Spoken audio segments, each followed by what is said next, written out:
우리 주변에 계신 분들과 함께 인사 한번 나누기를 원합니다. 하나님께서 집사님을 사랑하십니다. 한번 인사 한번 하겠습니다. 하나님께서 집사님을 사랑하십니다.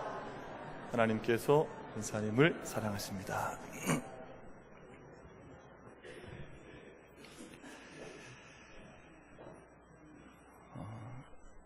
기독교가 처음 우리나라에 들어왔던 초창기에 있었던 한 에피소드입니다. 한 시골 버스 정류장에 경상도 아주머니 한 분과, 다 저희라고 생각하시면 됩니다. 다 저희가 경상도 대구 쪽이니까, 아주머니 한 분과 미국 서양 선교사 한 분이 함께 서서 버스를 기다리고 있는 겁니다. 근데 경상도 아주머니가 저기 멀리 봤더니 버스가 한 대가 달려오기에 이것을 이 낯선 외국인에게 알려주어야 되겠다 싶어서 이 사람에게, 이 선교사님에게 우리 경상도 말로 알려줬습니다. 뭐라고 알려줬는가 하니 왔데이, 이렇게 왔다고 이제 알려줬는데, 이분이, 이 미국 선교사님이 아직 한국말을 잘 알지 못하는 거예요. 근데 그게 영어로 들려온 겁니다. 어떻게 들려왔는가 하니 What day? 오늘이 무슨 날이냐? 마침 그날이 월요일이었습니다. 그래서 이 선교사님이 오늘 무슨 요일인가를 묻는가 그렇게 생각을 해서 영어로 대답을 하기를 Monday라고 대답을 했어요. 근데 한국 이 경상도 아주머니가 뭐라고 들었는가 하니 뭔데? 이렇게 들은 거예요.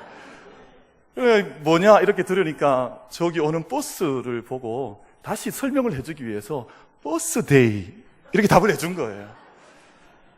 근데 이 선교사님이 그걸 듣기를 오늘이 자기의 생일인가 보다, 벌스데이인가 보다 그렇게 생각을 했습니다. 그래서 그 경상도 아주머니께 해피 벌스데이 투 유 해줬다는 겁니다. 뭐 옛날에 저기 있었을 법한 하나의 에피소드이죠. 그런데 요즘은 버스 정류장에서 이렇게 사람들이 기다리면서 이 버스가 언제 오냐 뭐 이렇게 조바심을 낼 필요가 없는 것이, 요즘 한국 우리 모든 정류장 곳곳에 가보면 그 전자 전광판이 이렇게 다 설치가 되어져 있어서 내가 타야 할 버스가 전 정류장에 오면 그 앞에 전이라고 표시가 되어 있습니다. 몇 번 버스가 전 정류장에 도착해 있다. 2코스 전에 도착해 있으면 뭐라고 표현되어 있습니까? 전전. 이 버스를 많이 타시는군요. 이쪽이 잘 아시는 것 같아요. 그 2 정류장 앞에 있으면 전전이라고 이렇게 표시가 되어져 있습니다. 그러니까 차가 언제 오냐 뭐 이런 기다림을, 조바심을 낼 필요가 없는데, 여러분 요즘 모든 생활 속에 사실은 기다림이라고 하는 이 묘미, 기다림이라고 하는 이 정감을 사실은 깊게 느끼기가 좀 어려워진 세대인 것 같아요. 왜냐하면 잘 기다리기가 어렵습니다. 조금만 늦으면 핸드폰으로 팍 다 셀폰으로 연락해서 어떻게 됐냐 물어보고 확인하지요. 요즘 우리 핸드폰 쓰는 거 보면 옛날에 우리 다 어떻게 살았나 싶어요. 어떻게 약속했고 어떻게 만났고 어떻게 했을까. 제가 어저께도 어딜 다녀오면서 전화로 우리 목양실과 딱 통화하면서 이런저런 조율할 것들 조율하는 걸 보고 옆에 계신 목사님께서 우리 옛날에 목회 어떻게 했나 몰라 이러시더라고요. 요즘은 급하면 다 이것으로 다 해결하니까 기다림이라고 하는 그 마음의 정감을 잃어버리고 살아가는 것 같습니다. 영국의 문화예술계가 20세기에 가장 뛰어난 최고의 작품으로 꼽았던 연극이 고도를 기다리며 라고 하는 작품입니다. 세뮤얼 베켓이라고 하는 분이 쓰신 작품인데 1969년에 이 작품이 노벨 문학상을 수상을 했습니다. 저도 어릴 때 이 고도를 기다리며라는 이제 이 제목을 많이 들었는데, 이 고도라고 하는 말이 외로운 섬이구나 그렇게 이해를 했더랬어요. 이게 아마 외로운 섬을 기다리는 뭐 어떤 그 좀 감정적인 작품이 아닌가 그렇게 생각을 했었는데, 이 고도라고 하는 말은 프랑스 말입니다. 근데 이 작품 속에는 고도를 기다린다는 표현은 있지만 이 고도가 무엇인지에 대한 설명은 전혀 나오지를 않습니다. 그래서 사람들마다 고도를 기다리며 라는 말은 하지만 우리가 고도를 기다린다, 그 등장인물들이 둘러 앉아서 늦은 오후 시간에 밤 시간까지 늘 이야기하는 것이 우리는 고도를 기다려야 해 라고 말을 하지만 이 작품 속에는 고도가 무엇인지에 대한 설명은 전혀 나오지를 않습니다. 그래서 어떤 사람은 이 고도가 이 철자를 가만히 보면 이 영어 God과 닮아 있어요. 그러니까 하나님, God와 닮아 있어서 아마 이 작품을 만든 분이 하나님을 기다린다고 하는 뜻을 품었을 것이다. 이렇게 해설을 하는 사람도 있고요. 이 작품이 만들어졌던 때가 전후에 전 세계가 상실감, 절망감 속에 아주 깊게 빠져 있을 때였었기 때문에 이 고도는 어떤 희망을 말하는 것일 것이다. 우리 모두 다 희망을 잃어버린 세대에서 고도, 희망을 기다려야 한다라고 해석했던 분도 있습니다. 근데 어떤 실존주의 철학자들은 이 고도는 모든 사람들이 다 저마다 모든 인생이 다른 것들을 기다리지만 한 가지는 동일하게 기다리는 것이 있는데 그것이 바로 죽음이다. 모든 사람들이 다 의식하든 의식하지 않든지 간에 다 함께 죽음을 기다리고 있기 때문에 이 작품 속에 나오는 고도는 바로 죽음일 것이다. 그렇게 해설하는 분들도 있습니다. 이처럼 고도에 대한 해석은 다양할 수밖에 없습니다만 한 가지 분명한 것이 있습니다. 그것은 인간은 늘 무엇인가를 기다리며 살아갈 수밖에 없는 존재, 늘 무언가를 waiting for, 지금도 무언가를 기다리면서 살아가는 존재가 바로 우리 인간들, 저와 여러분인 것이다 하는 것만은 분명한 것 같습니다. 제가 지금도 위에서 이렇게 말씀을 전하면서 눈빛을 보니까 어떤 분들은 빨리 설교가 끝나기를 기다리는 것 같아요. 또 어떤 분들은 빨리 예배가 끝나기를 기다리는 것 같아요. 또 어떤 분들은 예배가 끝이 나면 함께 식당에 올라가서 구역 식구들 만나면서 식사할 시간을 기다려요. 오늘 우리 장로님들은 또 정기 당회가 있으시니까 당회를 기다릴지도 모릅니다. 오늘 카이로스 우리 볼링팀은 오후에 오늘 또 볼링 시간이 있거든요. 그러니까 아마 그 오후의 시간을 기다릴지도 모릅니다. 우린 늘 무언가를 기다릴 수밖에 없는, 순간순간 무언가를 기다리며 그것을 생각할 수밖에 없는 존재가 우리 사람들, 저와 여러분이라고 하는 것입니다. 근데 중요한 것은 내가 기다리고 있는 그 기다림의 내용에 따라서 우리 인생의 내용이 바뀌어진다고 하는 것입니다. 내가 정말 기다리고 있는 것, 그것 때문에 내 인생의 모양이 만들어지고, 내가 기다리고 있는 그것 때문에 내 인생의 내용들이 충만해져 가기 때문에 내가 지금 이 자리에서 무엇을 기다리고 있는가. 여러분, 1시간 예배를 함께 드립니다만 예배 얘기를 좀 드리겠습니다. 우리가 설명을 좀 더 쉽게 하기 위하여. 여러분, 예배가 빨리 끝나기를 원하는 사람은 이 시간에 아무것도 하나님과의 영적인 교감이나 하나님의 임재를 경험할 수밖에 없지만, 하나님의 임재가 이 시간에 있기를 기다리며 예배하는 사람에게는 하나님의 은혜가 우리에게 임하는 줄로 믿습니다. 그러니까 내가 무엇을 기다리며 사는가?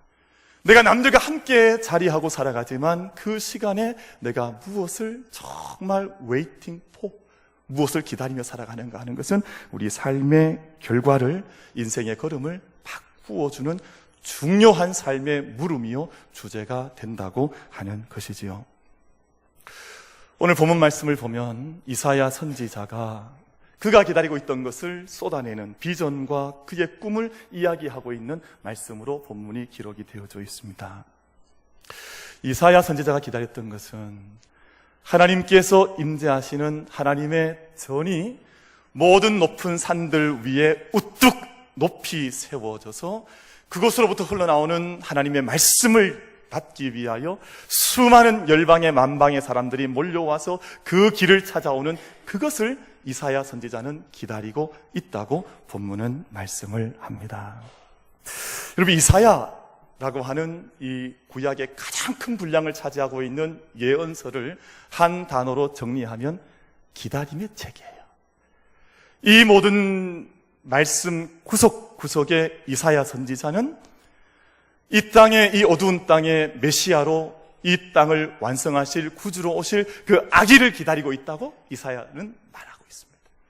그리고 마지막 새 하늘과 새 땅 가운데 온 세계가 하나님 앞에서 구속과 영광에 참여하게 될 그 땅을 기다린다고 이사야 선지자는 끊임없이 자기의 기다림에 대하여 이 큰 방대한 선지서에서 말씀을 내어놓고 있는 것이죠. 그래서 이사야를 좀 달리 표현해 보면 이사야는 기다림의 사람이었고, 이사야라고 하는 책은 기다림의 책이라고 말씀드릴 수가 있습니다. 제가 이 말씀 묵상하다가, 이 말씀 준비하다가 우리 대구를 생각하게 됐습니다.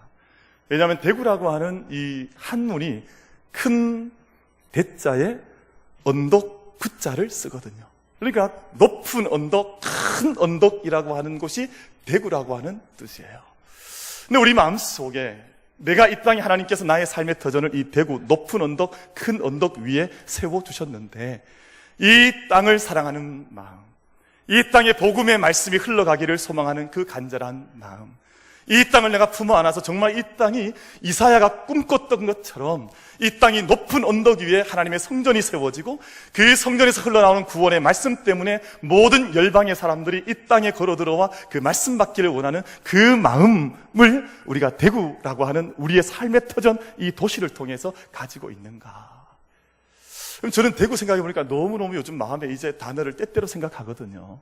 근데 마음속에 대구 생각하면 이 감동이 와요. 이 땅을 위한 일들 우리가 찾고 해야지. 저기 미국에 가면 뉴욕이라고 하는 도시가 있는데, 거기 가면 젊은 친구들이 다 이렇게 자기 가디건, 옷 같은 걸 걸치고 입고 다니는데, 그 가슴팍에 보면 뭐라고 적혀 있는 거 아니? I love 대구 이렇게 적혀 있지 않고 I love 뉴욕이라고 적혀져 있어요. 근데 이것이 하나의 중요한 상표권입니다. 이걸 아무도 침해할 수가 없어요. 이게 등록이 되어 있어서 아무나 이 말을 쓸 수 없다, 그 말이에요. 얼마나 가치 있는 말이 되었는지 모릅니다. 여러분, 그러하다면 저희가 날마다 다른 도시, 다른 땅, 늘 우리가 이 상상의 나래만 펼칠 것이 아니라 우리가 살아가는 이 땅이 정말 좋은 뜻을 주셨잖아요. 높은 언덕, 큰 언덕, 믿음의 언덕이 되어서 정말 주님께서 기뻐하시는 땅이 될 수 있도록 우리가 예배하고 섬겨나가고 사랑하고 이 땅을 위해서 우리가 일할 수 있는 은혜가 우리 모두에게 있게 되기를 간절히 바랍니다. 여러분, 옛날에 유럽 땅을 떠나서 이제 새로운 새로운 땅, 신천지가 하니까 안 좋다, 그렇죠? 정말 좋은 말이었는데 이 말이 엉망돼 버렸어요. 새로운 약속의 땅을 찾아 떠났던 이 청교도들이 꿈꿨던 이상과 꿈이 뭐였냐 하면 언덕 위에 빛이 있는 집이었습니다. 지금 우리가 유럽 땅에서는 이것을 이루지 못했지만 우리가 저 새로운 땅에 나아가게 되면 모든 마을의 동리마다, 언덕마다, 산마다 교회를 세우고, 그 교회에 나오는 빛을 통해서 온 땅이 복된 땅이 되어가기를 꿈꿨던 사람들이 바로 청교도였고, 청교도의 이상이 언덕 위에 높은 집이었습니다. 바로 오늘 이사야 오늘 본문에서 읽은 우리 바로 이 말씀이지요. 사랑하는 성도 여러분, 우리가 이 말씀 저희가 오늘 함께 대하고 있는데요, 우리도 이 중리 언덕에 세워주신 하나님의 교회, 하나님 믿음의 집이 이 땅에서 온 세상을 향해서 빛을 발하는 집으로, 하나님의 영광의 언덕으로 주님께 쓰임받는 은혜가 우리 모두에게 있게 되기를 간절히 바랍니다. 그 꿈을 이사야가 가졌던 거예요. 근데 이사야가 이 꿈을 가질 때 이사야의 삶의 역사적인 상황이 어떠했느냐? 여러분, 그 당시에는 시대의 불꽃이 점점 더 꺼져가던 시대였습니다. 거룩한 성 예루살렘과 시온이 영광을 잃어버리고, 여러분, 시온성은 하나님이 거하는 영광의 땅 아닙니까? 그런데 그 땅이 영광을 잃어버리고 오히려 이방 사람들에게 수모를 당하고 수많은 이민족들에게 의해서 침략을 당하고 하나님의 영광이 떠나갈 수밖에 없었던 그런 어둠의 땅이 바로 거룩한 성이라고 불림받던 예루살렘과 시온이었습니다. 1장 말씀을 보면, 오늘 저희는 2장 말씀을 본문 삼았습니다만 1장 말씀을 보면 그 당시 땅이 어떻게 황폐화되어 갔던지에 대한 말씀을 잘 기록하고 있는데요, 우리 1장 4절 말씀을 한번 같이 보기를 원합니다. 1장 4절 말씀 같이 한번 읽어보기를 원합니다. 함께 봉독합니다. 시작. 슬프다 범죄한 나라요, 허물진 백성이요, 행악의 종자요, 행위가 부패한 자식이로다. 그들이 여호와를 버리며 이스라엘의 거룩하신 이를 만홀히 여겨 멀리하고 물러갔도다. 아멘. 범죄한 나라요, 허물진 백성이요, 행악의 종자요, 행위가 부패한 자식들로 그 도성이, 그 거룩한 시온성이 그렇게 어둠 가운데 빠져들어갔다라고 말씀을 하지요. 우리 21절 말씀을 한 번 더 보면서 상황을 이해하기를 원합니다. 21절 말씀은 4절 말씀보다 어쩌면 더 심각한 상황을 말씀합니다. 21절을 한번 같이 봉독합니다. 시작. 신실하던 성읍이 어찌하여 창기가 되었는고, 정의가 거기 충만하였고 공의가 그 가운데에 거하였더니 이제는 살인자들 뿐이로다. 아멘. 그 땅에 공의와 정의가 충만했던 땅이었는데, 이제 그 땅이 마치 이제는 창기처럼, 이제는 그 땅에 살인자들만 충만한 것처럼 어찌하여 이런 땅이 되어버리고 말았는고 탄식해야 할 만큼 이사야가 직면하고 있던 삶의 상황들이 어둠이 있던 땅, 짙은 흑암이 드리워진 땅, 빛이 점점 더 사라져가던 그런 땅이었습니다. 근데 한번 여쭤보기를 원합니다. 제가 물어보기를 원해요. 여러분, 그런 상황 속에서도 희망을 이야기할 수 있을까요? 여러분, 그런 상황 속에서도 나가 무언가를 기다린다고 하는 믿음의 꿈을 사람들에게 억눌리지 않고 그 꿈을 드러내어서 선포할 수 있겠습니까? 근데 우리가 만나는 모든 이사야와 하박국과 같은 모든 구약의 선지자들을 보면 자기의 삶한테 이 세상의 모든 상황을 보니 하나님께 항변할 일이 너무 많았습니다. 하나님, 이 세상이 왜 이렇습니까? 하나님, 왜 이 땅이 이렇게 타락해 가는 것입니까? 여러분, 선지자들은 영적으로 아주 센서티브했던 사람들이에요. 남들이 알지 못하는, 깨닫지 못하는 수많은 영적인 것들을 보았고 느꼈던 사람들이었기 때문에 이 세상을 바라보면서 느낄 수밖에 없었던 고통이 평범한 사람들보다 훨씬 더 몇 갑절 더 큰 짐을 지고 가던 사람들이 바로 선지자들인데, 이들이 하나님께 항변했습니다. 하나님, 이 세상이 왜 이렇습니까? 왜 이 세상이 이처럼 창기처럼 변해가며 살인자들이 팽창한 것처럼 세상이 이렇습니까? 여러분, 그런데 중요하고 놀라운 것은 이런 세상 가운데에서도 오늘 2장 저희가 함께 읽었던 본문 말씀에서 읽은 바와 같이 이들이 하나님의 일하심을 기다리고 있다고, 자기의 믿음을 꺾지 않고, 자기의 꿈을 꺾지 않고, 자기의 믿음의 희망을 내려놓지 않고 그 꿈을 여전히 하나님 앞에서 꾸고 있다고 하는 것이 중요한 사실인 줄로 믿습니다. 여러분, 왜 이것이 가능하겠습니까? 왜 이것이 이 선지자들 가운데 가능한 일이었겠습니까? 1장에서 말로 다 할 수 없는 그 아픔이 있었음에도 불구하고 2장에서는 이들은 꿈을 이야기하고 있거든요.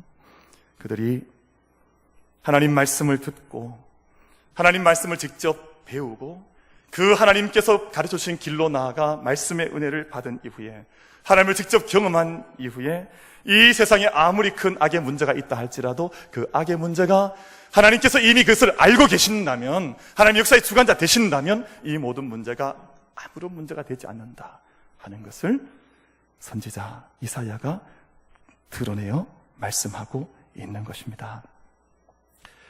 사랑하는 성도 여러분, 저희도 마찬가지입니다. 우리가 이 땅에 어떤 어려움, 또 어떤 불의한 상황을 본다 할지라도 우리 모두가 더 하나님의 오심을 기다리며 그것을 대망할 수 있는, 그 하나님을 기다릴 수 있는 믿음을 잃어버리지 않는 저와 여러분이 다 되기를 간절히 바랍니다. 그 기다림의 믿음이 있을 때, 하나님께서 지금도 이 역사를 주관하고 계신다고 하는 그 궁극적인 믿음이 있을 때 우리가 이 땅의 모든 역사를, 이 땅의 악을 이겨나갈 수 있는 믿음의 사람으로 승리하는 삶을 살게 될 줄로 믿습니다. 여러분, 이사야가 왜 이렇게 기다림의 사람이 될 수 있었던가?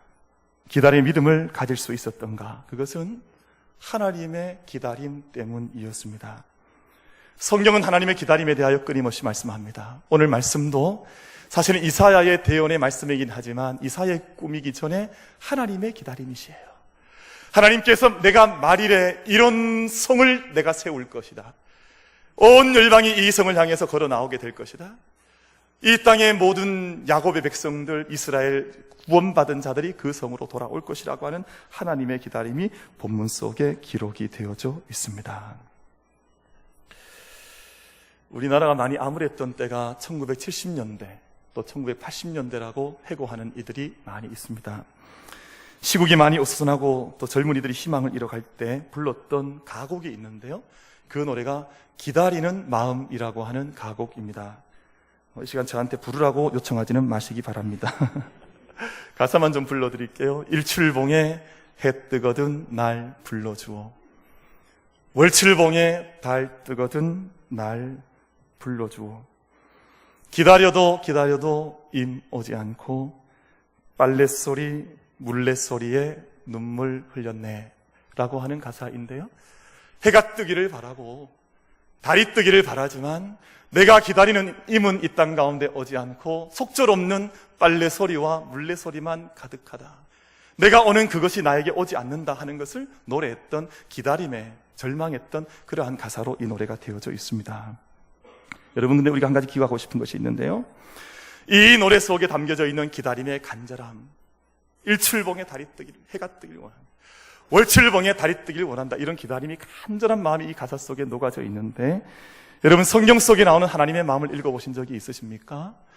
성경 속에 나타난 하나님께서, 우리 아버지께서 그 자식을, 자녀를 얼마나 간절하게 기다리고 계신지 하는 그 메시지를 우리가 정말 절절하게 우리가 그 하나님의 마음을 우리가 느껴본 적이 있으십니까? 사도 베드로가 베드로후서 3장 8절 말씀에서 하나님께서 우리를 얼마나 기다리고 계신지, 누가복음에도 그런 말씀이 있죠. 짐당한 탕자를 아버지가 기다리고 있는 그 마음이 얼마나 절절한지를 말씀합니다만, 베드로후서에서 베드로 사도가 그 말씀을 우리에게 가르쳐 줍니다. 베드로후서 3장 8절 말씀을 제가 보면, 죽게는 하루가 천년 같고 천년이 하루와 같다. 우리 베드로후서 3장 8절 말씀을 우리 같이 한번 읽어보십시다. 같이 한번 읽겠습니다. 우리 3장 9절까지 같이 읽겠습니다. 시작. 사랑하는 자들아, 죽게는 하루가 천년 같고 천년이 하루 같다는 이 한 가지를 잊지 말라. 넘겨주세요. 안 넘겨주신다고. 저기까지는 보겠습니다. 고집이 센 것 같아. 나왔어요? 뒤에는 안 읽겠습니다. 저도 고집이 있습니다. 하나님께는 하루가 천년 같다. 하나님께는 천년이 하루 같다. 여러분, 이 말씀을 많은 분들이 해석하면서 그렇게 해석을 해요. 하나님의 시간은 아주 오묘한 시간이라서 때로는 늘었다 줄었다 하는 시간이다. 여러분, 그런 것을 말씀하는 것이 아닙니다. 이 말씀을 설명하고 있는 그 다음 절, 베드로후서 3장 말씀, 어간의 말씀을 살펴보면 하나님께서 어떤 마음을 가지고 계시냐 하면, 아무도 멸망하지 않고 모든 사람이 다 회개하는 그날을 하나님께서 기다리시는데, 어떻게 기다리시냐 하면 한 생명 돌아오기를 하루가 천년처럼 기다리신다. 한 생명이 하나님께 돌아오는 그 날을 기다리시는데, 한 생명이 하루에 돌아와요. 근데 그 날이 얼마나 길게 하나님께 느껴지는지, 하루가 천년 같다, 하나님 앞에. 근데 하나님 앞에 한 생명이 돌아옵니다. 오랜 시간이 걸립니다. 하나님 마음에 얼마나 큰 기쁨이 일어나는지, 그 길고 긴 천년 세월이 마치 하루인 것처럼 하나님께는 그렇게 경험된다. 여러분, 이 말씀 속에는 하루가 천년 같고 천년이 하루 같다는 이 말씀 속에는 하나님의 기다림의 마음이 녹아 있는 줄로 믿습니다. 우리가 그 마음 깨달아 안다면 우리도 못 기다릴 게 뭐가 있습니까? 이 하나님의 마음을 알기 때문에, 말일에 하나님께서 세우실 그 영광의 나라를 알기 때문에 오늘 이사야 선지자가, 나도 말일에 그 높은 언덕 위에 하나님의 성전이 서고 수많은 사람들이 그날 몰려오게 될 것을 나도 기다리며 나도 빛된 삶 살겠다 다짐하는 것이 이사야의 고백이지 않습니까? 사랑하는 성도 여러분, 우리 모두 다 마지막 때가 되면 하나님의 꿈, 하나님의 기다림에 참여한 약속의 백성들이 되어져서 우리가 그 말일에 서게 될 하나님의 성산의 믿음의 사람들로 저와 여러분이 함께 참여하게 되는, 그 약속의 자리 함께 당당하게 서는 은혜가 우리 모두에게 있게 되기를 간절히 바랍니다. 하나님의 살이 그렇게 절절하신데 왜 우리가 그 자리에 들어가지 않습니까? 우리가 천년을 하루같이 기다려두시고 또 하루를 천년같이 우리를 사랑하여줘서 우리를 기다리시는데, 그 사랑에 응답할 수 있는 저와 여러분이 되기를 간절히 바랍니다. 여러분, 우리의 기다림은, 흔히 기다림이라는 말을 하면 대단히 소극적인 단어라고 생각을 합니다. 옛날 우리 한국 교회가 많이 어려울 때, 우리 한국 사회가 어려울 때 많은 사람들이 하나님의 나라를 기다렸습니다. 이 풍진 세상 살아가는 동안 속절없이 흐르는 고통의 짐들 다 지고 하나님 앞에서, 하나님 빨리 하나님 나라가 와 주십시오, 그렇게 기다리며 살았습니다. 서쪽 하늘 붉은 노을, 그 찬양 부르면서 하나님 나라를 기다렸습니다.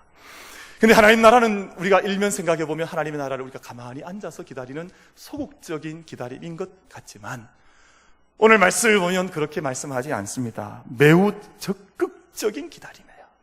그래야 우리가 한 면은 하나님의 나라를 기다리기도 하지만 한 면은 서둘러서 그 나라를 살기 위하여 내 발걸음을 재촉하는 것, 서둘러 그 발걸음을 걸어가는 것이 믿음의 기다림이라고 말을 합니다. 그래서 오늘 방금 말씀에 뭐라고 말씀합니까? 오라 우리가 여호와의 산에 오르자, 우리가 하나님의 전에 이르자, 우리가 그 길로 행하자라고 하는 매우 적극적인 말로 서둘러서 하나님의 나라를 함께 이루어갈 것을 본문에서 말씀을 하고 있습니다.